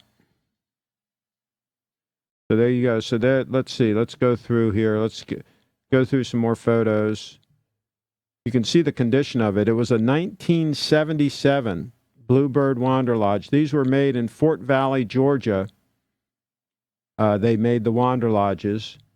And this one was specifically designed to be able to go in the national parks, because the national parks had a length limit. You couldn't be longer than, I think, 35 feet and this was 31 foot. And Airstream did the same thing. They had the Airstream International model that was 31 foot long, specifically so that you could take it into national parks. And so there's a rack I had made to put the motorcycle on the back. And there's the table and all that inside, the office, basically. Just some more outside photos. It was a heavy-duty rig. I'll tell you what, that sucker weighed like, 30,000 pounds. It was no joke. It had a Caterpillar diesel engine in it. I like stuff that's heavy-duty, There's the Harley.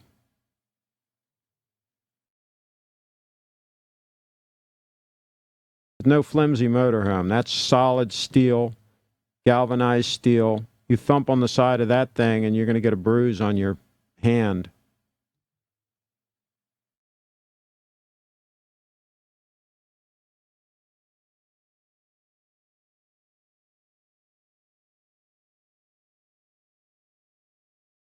Going through a whole bunch of photos here.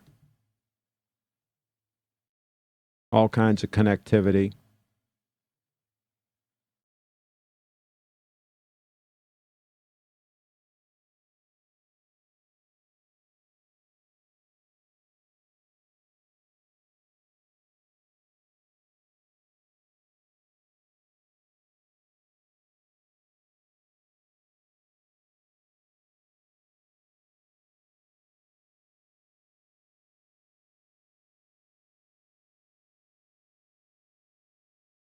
Oh, let's see what watch I had on there. I can't tell. Oh, I think that was the Omega. I think that was the Omega Seamaster 120.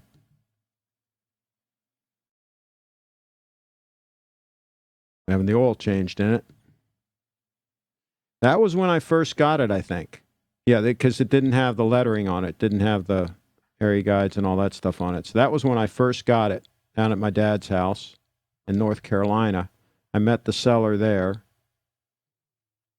That was our first trip in it, I think, out up to Maine and all over the place. See, it wasn't lettered up yet. That was in Michigan, that picture.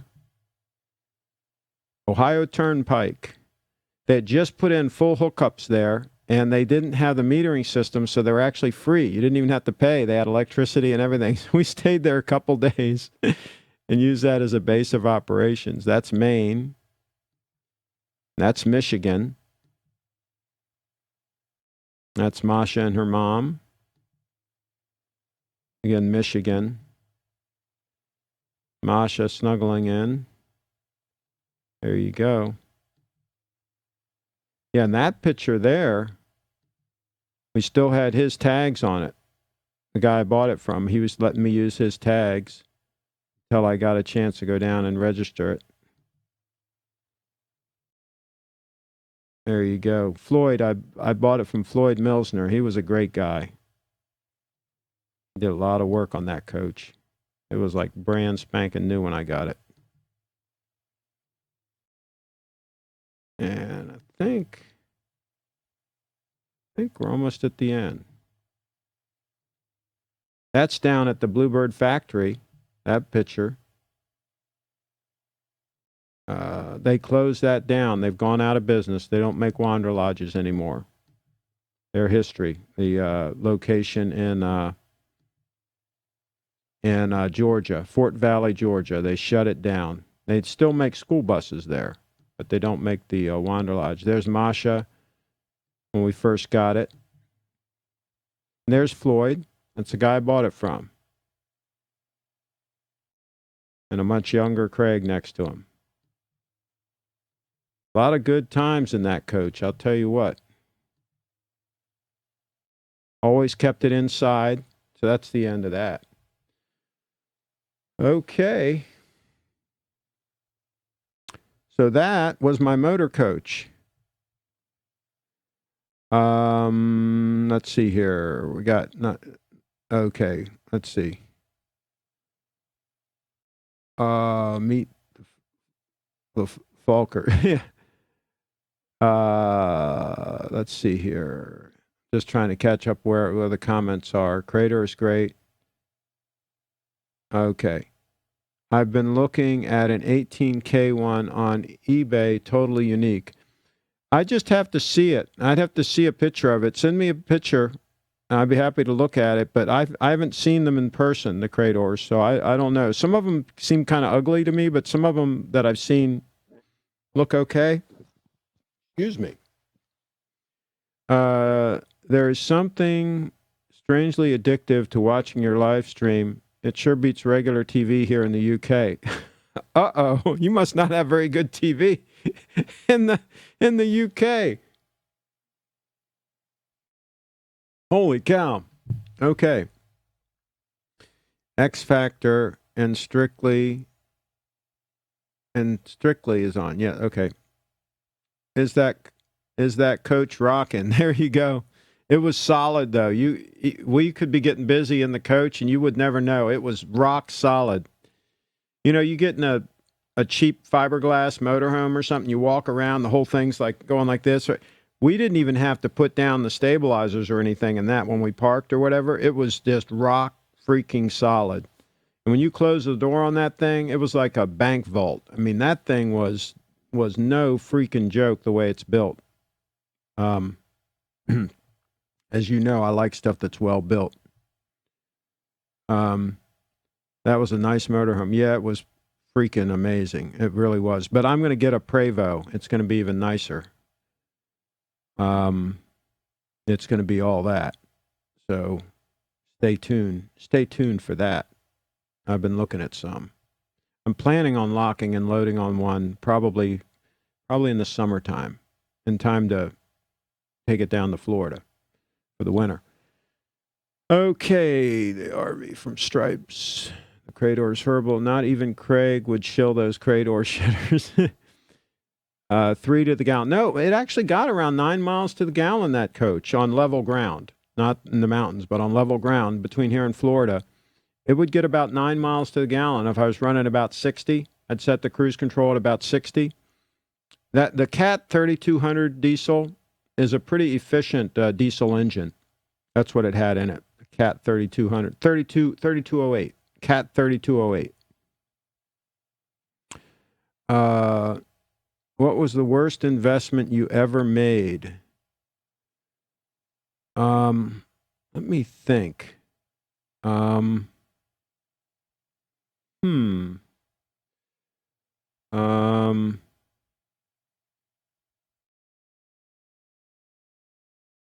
I think back in the day I bought some individual stocks that didn't do well, but I don't remember what they were. And ever since, I mean, for the last 10 or 20 years, I've only bought mutual funds with good track records, and they've generally performed pretty well.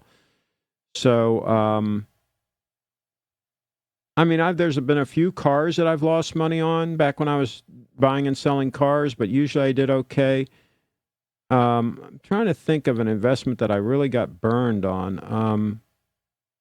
There probably is something back there, but I may have blocked it out of my memory, to tell you the truth. You know, looks like you parked near the exit at Wally World under the water tower.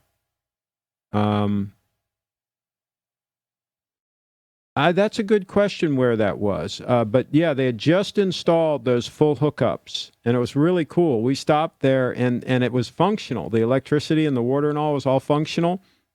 And so we hooked up, and we were looking around, and they didn't have the thing where you were supposed to pay. They didn't have that working yet. So it was basically free. And we left the coach there for a couple of days and used that as our base of operations to go around and tour. And we were just touring all around the Northeast and over into Ohio and up into Michigan and all that. We did like an 8-week tour. And I think we paid for campsites maybe 2 nights out of like 6 or 8 weeks we were gone. We were staying places for free all the time. We always found places free to stay. Masha was really good at finding free places to stay. She's thriftier than I am. What is the biggest advantage you see to owning a motor coach over converted truck, large motorhome? Okay, so Brian, when I say motor coach, I'm talking about something that is designed for commercial use, over-the-road commercial use. That FC-31 was basically on a school bus chassis, but when Bluebird made them, they upscaled everything. They put the most expensive suspension system in them. They used galvanized steel instead of regular steel. They upped everything. They upped the ante on everything. They were very expensive when they were new. And so it was a very heavy-duty, commercial-grade coach. And they make a lot of, like, bloodmobiles and stuff like that. They make, like, prison buses for transporting prisoners. You know, it's a coach, just like a Prevost, right? If you get a Prevost motor coach, that's all commercial grade stuff. That's a 1,000,000-mile coach. It's designed to go 1,000,000 miles with normal maintenance, okay? It's a whole different ball game from a, quote, RV. A typical RV is a piece of junk. Okay, I would not own one. They're just a nightmare. They're a nightmare to maintain. They give a lot of trouble. Most of them are overloaded before you even put anything in them. There's a famous thing about Bluebird Wanderlodge where this guy bought an engine. He bought a new engine, a Cat 3208 diesel engine, and he put it on top. He put it on the roof of the bus and transported it that way. And the engine weighs like 2,000 pounds, right? I mean, these things are built, all right? They are no joke. And so it's a whole different ball game from a typical RV. Typical RVs, most of them are total junk, unmitigated crap. And they're, even if they're on a truck chassis, they're usually overloaded. They're usually, you can't even load anything into them. You've already maxed out the capacity of the GVW as soon as you put, your clothing in them, right? They're just a joke. It's like buying a Tudor watch, okay? Just skip it. Just don't even think about it. Buy a motor coach. Buy the real deal. Why do you think these bands and all, when they travel on a Prevost, right? They travel on a Prevost because it's designed to be an over-the-road bus. It's designed to go 1,000,000 miles. It's the heavy-duty deal. Archie needs one of those when he's evicted. Yeah, that's amazing that he's only got like a 2-year agreement to stay in that house. Craig, thoughts on Oris? They made some jazz-inspired watches I like. They have a nice diver, too. Steve's an Oris dealer, and I haven't looked at them that close, but I think for the money, they're not a bad value, but I would probably just save a little more and get a Grand Seiko used. I'd even go for a 9F, a Grand Seiko with a 9F movement. Stunning leather jacket, Craig. Well, thank you. Prevost coach is $1,000,000. Yeah, but you can buy a used one in pretty good shape. I'm not saying buy a piece of junk, but you can buy a used one in pretty good shape for about $150,000 without slides. And I wouldn't want slides anyway. But and a new one, by the way, is more than $1,000,000. The new one is more like $2 million now, or $2.5 million for a new one. Yeah, they're very expensive. But if you buy one that's like, let's say, around the year 2000, around 18 years old, that's in mint condition, that's been garage kept, that's like brand spanking new, you can get it for around $150,000. We'll look at one here in a minute. I'll bring you up on a website and I'll show you. $150,000. But see, here's the thing. You got to pay cash. That's why the price is low on them, is because they're hard to sell, because banks won't loan on an 18-year-old motor coach, right? So it narrows the field of people that can buy it. So it's harder to sell. So you end up getting a lot of coach for the money because the market is stifled, right?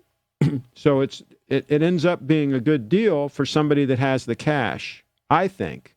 Because you can buy a brand new RV for the same price for $150,000, right? And it's going to be a total piece of junk. A total piece of unmitigated crap. Brand new. I'm enjoying the black bay, red bezel. Yeah, get rid of those. I'm offended, Clyde says. I hate to see you be offended on my channel. Did you have to go through any special licensing to drive a motor coach? Not in the U.S. Or does less than 6 axle rule you? No, if it's a private coach, you can even drive a Prevost without any special license. That's kind of scary, right? But you can. I'm really enjoying my latest watch. Buy what you want. It's your money. When are we going to talk boats? Well, it was about borrowing money. You're not supposed to borrow money, especially for boats. That's what we were trying to get across there. What do you think of Tom Ford clothing? I'm not sure what Tom Ford clothing is. Orrs or shitters expect the in-house tend to forget it. What's your latest, Clive? How about a hint? Okay.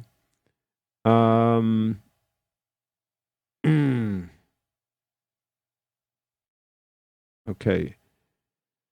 You didn't buy one of Archie's old watches, did you, Clive? The nice thing about buying used motor coaches is they depreciate quite a bit. That's right. That's why you can get a $2 million Prevost for 150 grand, right? Hand winding, 10 days, power reserve. But the key is you got to get one that's really sweet. I'll pull one up here in a minute. Any Saturday night, Clive, still under the weather. Did you buy a GS maybe? Okay. Horse used to be good many years ago in 2004, not so much nowadays. Okay. Come on. Okay. I bought a Steinhardt. I hope not. Craig, what do you think if Tesla comes out with an autonomous driving motor coach? I don't know. I guess it'd be okay. I mean, I don't mind driving the coaches. That a Prevost drives really nice.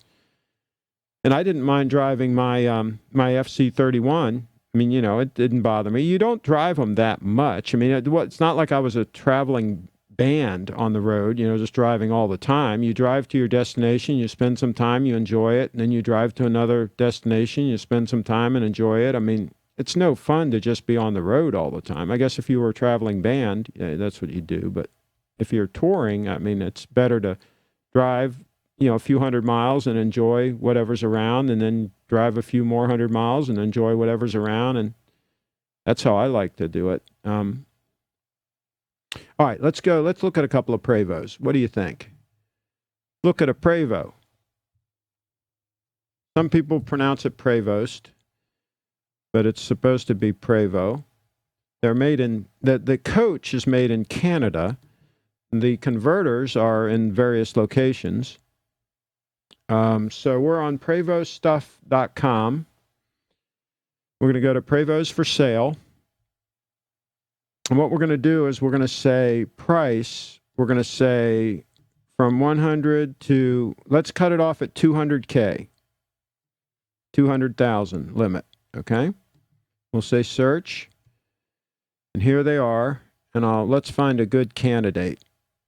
I like the marathons, but we'll skip the H3 for now because they don't have the stainless steel on the bottom. I like the stainless steel. I like the XL body style better. Here's a Liberty. Liberty's a high-end unit, and a lot of them have the over-the-road air conditioning system, the coach air conditioning. So let's look at that. That could be a possibility. So see, that's 159 grand, okay? And that's a 45-footer, I'm sure. All right. And so garage kept, see, that's a big key. You want one that's been garage kept since new. Okay. See, this is the over-the-road air conditioning I was talking about. That's a big deal. It's got the Prevost over-the-road air conditioning. That air conditioning, you can hang meat in that thing as you go down the road. It's a huge compressor on the back of that thing. It's designed to keep like 65 people cool in that bus, right? And it's only keeping you and your significant other cool, so it will really do the job. And that's a pretty attractive coach from the outside. I like the color. I don't mind that color at all, that dark green and burgundy and all that. I think it's looking pretty good. $159,000. That's a stunner. That's a Prevost motor coach stunner. Look at the seats. That's a pretty nice cockpit there.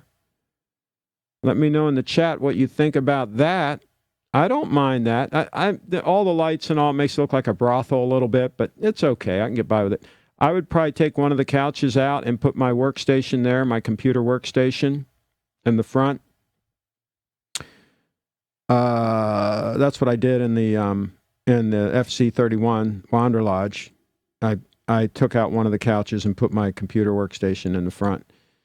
Got a nice little kitchen there. Nice kitchen. Nice granite floors. Okay, nice little bathroom there. Nice head. Nice master bedroom. Get busy. Get busy in the master bedroom. And all you need is $159,000. I guarantee if I went in there with $120,000 in cash and laid it on the table, cash money, they'd probably take it. So there you go. What do we got in the comments now? Bless you. Nobody. Let's see. Seiko really sounds like an ad for Grand Seiko. No. Let's see here. Craig, what do you think of Tesla? Okay, that's we're caught up now. AP. Yeah. IWC. Not sure about all that. No and nope. Okay, they're trying to guess what watch you got. This really sounds like an ad for Grand Seiko. What sounds like an ad for Grand Seiko? Grand Seiko's a great watch, but you know, we were just talking about Prevost motor coaches. We weren't talking about Grand Seiko just now.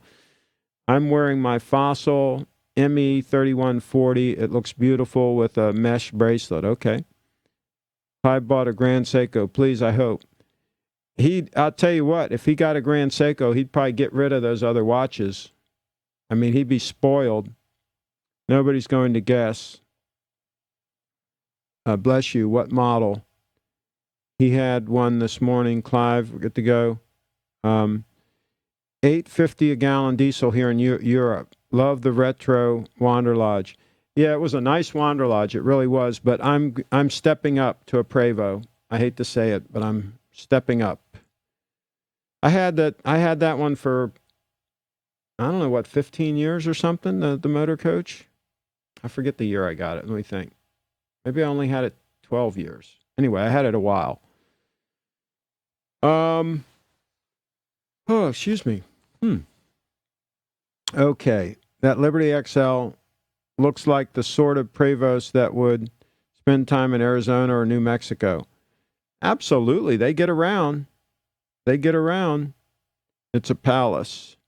That thing would be excellent for trafficking narcotics. Get a couple of senior citizens to drive it. Clive, you roll, man. Clive's like into the business, you know what I'm saying?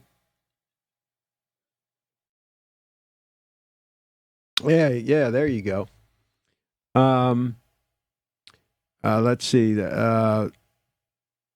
So that's what you're doing when you retire. You know, I like having a coach because I don't like to stay in hotel rooms and I hate to fly. So when I travel, I like to go by motor coach. Period. Full stop. I mean, I do not like to stay in hotels and I do not like to fly. And so the motor coach solves both those problems. I don't have to fly and I don't have to stay in hotels. So yeah, that's how I like to travel. It is what it is. 150 grand Prevost or 150 grand for a used Ferrari. You can't even sit in comfortable. I mean, here's the thing, Brian. Between the vintage Wander Lodges and the Prevosts, that's a 18-year-old Prevost, right? They're the best kept secrets in RVs. People don't know about them. People go out and buy a brand new RV for $200,000 and they get a piece of junk. I mean, an absolute unmitigated piece of crap. You go out and you buy a new anything for $200,000, a new motorhome, right? And they are an absolute unmitigated piece of crap. And it usually takes you a year to try to work the bugs out of them. And most people give up. Most people just put up with all the squeaks and rattles and all the things not working. And, you know, you take delivery of them and they give you a piece of paper and they ask you to write down on the piece of paper things you find wrong and bring it back a month later and they'll fix them. That's the confidence they have that the thing is delivered without faults. They are total, unmitigated pieces of crap, okay? And that's how they deliver them. But people don't know that you can buy a $150,000 Prevost and get something that's rock solid, that's going to be reliable, that you can run for hundreds of thousands of miles. Sure, you're going to have to maintain it. You know, you take it to a Prevost place and they change the oil and all that, like anything else, right? But they're bulletproof reliable. They're really well made. They're really well done. They're built without regard to cost. They have extremely high-end components in them. They actually hold up and last. Now, this is assuming you get one that's in really great shape, that's got low mileage, that's been well maintained, one like the one I just showed, garage kept, you know, preferably one owner. Yeah, you can get a hell of a vehicle, right? But people don't know, A, and B, people don't have the money to buy it because you can't get financed. You see, that's the thing. They can't get financed on it. They can go and buy a brand new one for $200,000 for more money, right? $200,000 now we're talking. Brand new and just sign their name, right? Because they've got a credit score. And they can buy that. They can afford it, right? Their $1,500 a month payment or whatever the hell it ends up being. And so that's why you can get a deal on those Prevosts, because they're hard to sell because A, nobody knows about them, and B, nobody has any money to buy it. So when I roll in there with cash money, you know, I'll get their attention, the seller. That's what I did when I bought the FC31. He had been trying to sell that for 6 freaking months. He couldn't sell that coach. And it was a beauty. It was an absolute beauty. But everybody wanted to do trades. They wanted to do this. They didn't have the freaking money, right? So I rolled in there with the money and I made an offer, what I felt very comfortable with, and I got a very nice coach. And guess what? I used it. All the years I used that coach, all I did was normal maintenance. I never had any failures. No problems whatsoever. I just did normal maintenance, and it wasn't that expensive to maintain. The oil changes and stuff were not that expensive. I did put tires on it. Those weren't cheap, but, you know, it is what it is.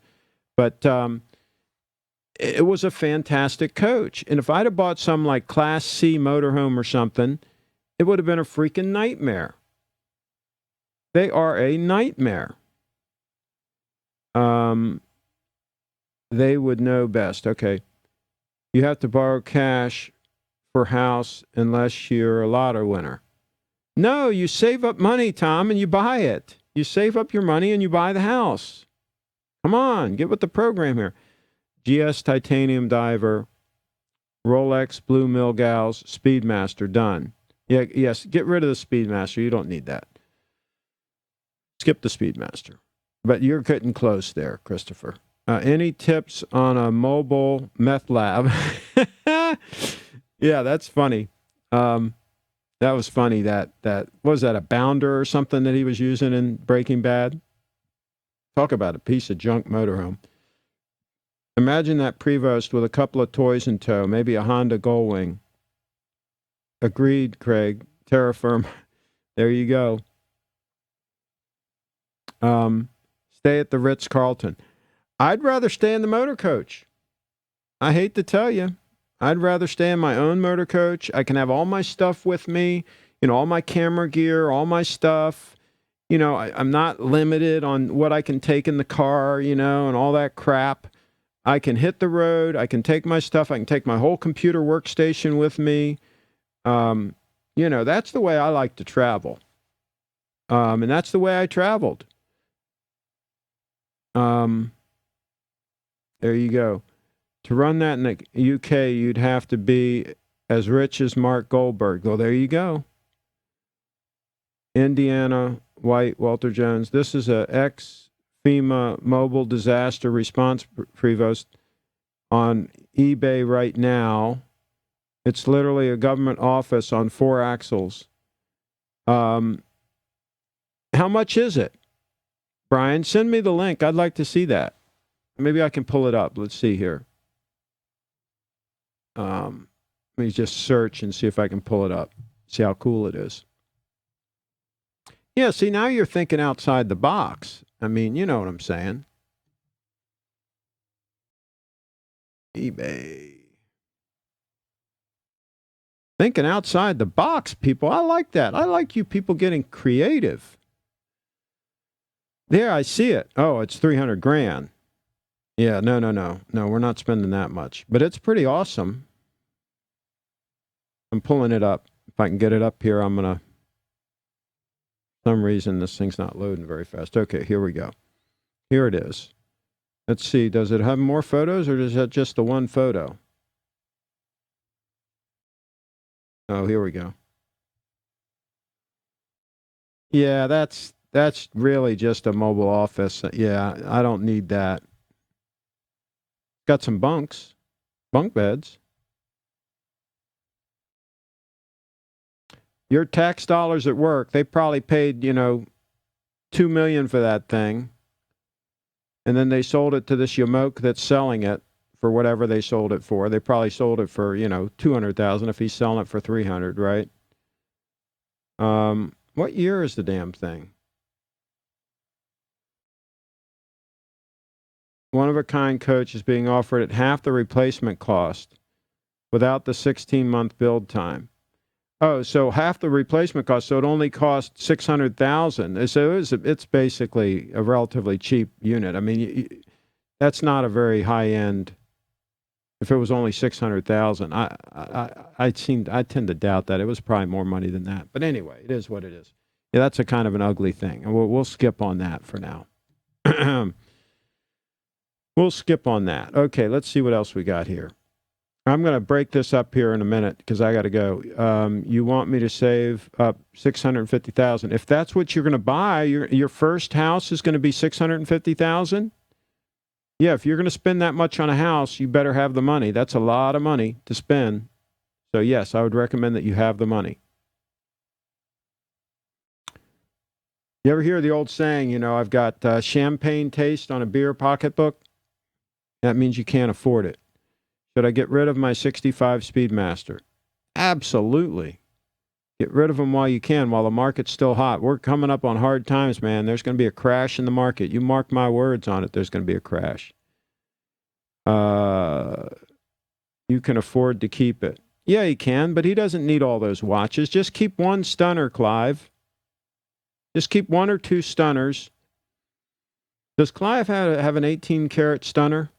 If he doesn't, he's got to get one. Everybody's got to have an 18-karat stunner. Let's check in on the 18-karat stunner. There's the 18-karat stunner. Let's tilt it so you can see the hands, how they catch the light.